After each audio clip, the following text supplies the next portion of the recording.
Ladies and gentlemen, my name's Paul. Hopefully you're having an amazing day. If you've had even a semblance of interest in PC gaming over the past few years, there's a very good chance you've heard of Nvidia's DLSS technology. It's being heavily pushed by the company, of course, and recently it's received a plugin for Unreal Engine, which should mean it's a lot easier to incorporate in Unreal Engine titles, which, let's face it, UE is pretty damn infamous at this point in the game industry, with just about every AAA developer, it seems, having a finger in the Unreal Engine pie.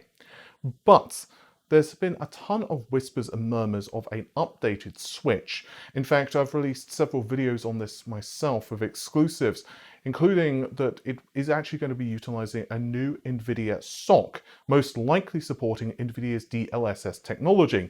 And this could be of incredible significance for Nvidia going forward as they try to fight off AMD. After all, AMD have their fingers in the Sony and Microsoft pie. And that does mean that, to a degree anyway, optimization on the consoles trickles down to AMD's desktop hardware. However, there's now a report on Bloomberg which I find of particular interest. I'll of course link the Bloomberg report in the description, but let's just have a quick summary of what it says. Credit to Takashi for this summary. He is also, I believe, one of the authors of this article. It's going to release later this year, that is the new Switch. It has a 7-inch 720p OLED screen, so not 1080p, which I know may disappoint some people, but again, it's 7 inches, so pixel density is going to be pretty damn good. It's going to have DLSS, and also equipped with a better CPU and more memory, lots of games, and apparently it could be around $400 US. Now, there's a lot there to unpack, but let's just focus first of all on the better processor and DLSS. Now, in my personal opinion, and again, I've put out a couple of videos on this in the past, I believe it's got a later Nvidia Tegra SoC. So a very good candidate for this, at least in my personal opinion, would be Xavier. I don't believe that the system does have hardware-based ray tracing. I could be wrong, but I don't think that, given the hardware specs we're seeing here, it would fit in with Nintendo's kind of vision for the system. I believe it's going to be a lightly customized version of Xavier, and that would be Volta based, which again would give them a nice improvement in performance overall. It's going to have a significantly more beefy CPU, and apparently when you plug this device into your dock and then obviously in turn onto your 4K screen, it should be able to output a 4K at a 4K resolution.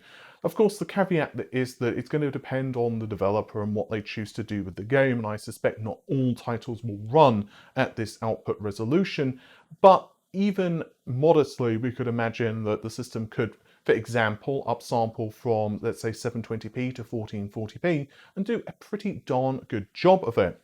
And, well, yeah, I mean, DLSS in terms of its implementation has come on significantly from what we've seen, in its first early days.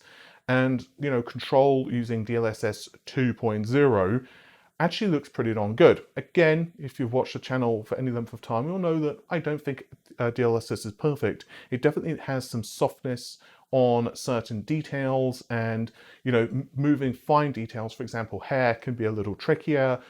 Text in let's say signs on a distance, that can be a problem as well, but the tech is getting significantly improved with every iteration. And I have to say that if you look at the industry and you think of it, just the fact that Nintendo would be interested in this tech. So one of my sources had told me that Nintendo and Nvidia had quite in-depth discussions of Nintendo utilizing DLSS for its Switch, and combine this with other sources who had told me that there was indeed a Switch Pro that was incoming with an updated version of the Nvidia SoC, which would most likely feature tentacles. It's not hard to imagine that this was a good direction for Nintendo to go, but more to the point, it really does empower Nvidia, and it will be of particular interest to me to see what happens with PC titles going forward. Of course, the obvious caveat is this does not mean that there's going to be some type of exclusivity deal where, GeForce cards now can suddenly play Mario or anything like that. But what it does mean is that titles which would most likely come to the Switch, as well as kind of cross-platform, those are more likely now to receive DLSS support. But, and this is the critical thing, outside of that, developers are just going to be more used to DLSS, and I suspect that this is going to help bolster Nvidia's pushing and advertising and just overall mindshare and presence of the tech. And that's the other thing too. It's not just the number of games which developers support with DLSS, it's actually the mindshare, which, let's face it, to a degree is just as important. How many people, when they say ray tracing, are just saying RTX, even if it's on a console or it's on AMD's hardware? I'm guilty of doing it myself, or sometimes not even thinking. So I think that, and this is my personal opinion, I do think that this is going to be of monumental importance for PC gamers and definitely for Nvidia. As for the Switch Pro, more powerful processor, better GPU, better memory overall, and we can imagine a system that is going to be fairly capable. And it needs to be too, because let's just be honest, the original Switch is decent for what it is, and actually had some very impressive ports. I know I always use this, but Doom 2016 is a pretty obvious one. However, at the end of the day, the system is kind of weedy and anemic when it comes to certain aspects of the system. The CPU, it's not ideal, lack of memory bandwidth, and all of the other, holdbacks of the console. And there's a reason that there have been some reports to state that this updated Switch is not going to actually be backwards compatible with the current Switch, i.e., let's just take Mario, but there might be a Mario game on this new console which simply will not work on the older system. And Nintendo have done this in the past with their handhelds, and honestly, there has to be a cutoff period. There's also, of course, been reports that the Switch current SoC is going to be discontinued, and I think this again makes sense. At the end of the day, the PlayStation 5 and Xbox Series X have ramped up processor and GPU performance significantly, and while there are a ton of benefits to the Switch for its exclusive games, there is also a lot of interest, of course, just being able to play games on the go which are on other platforms.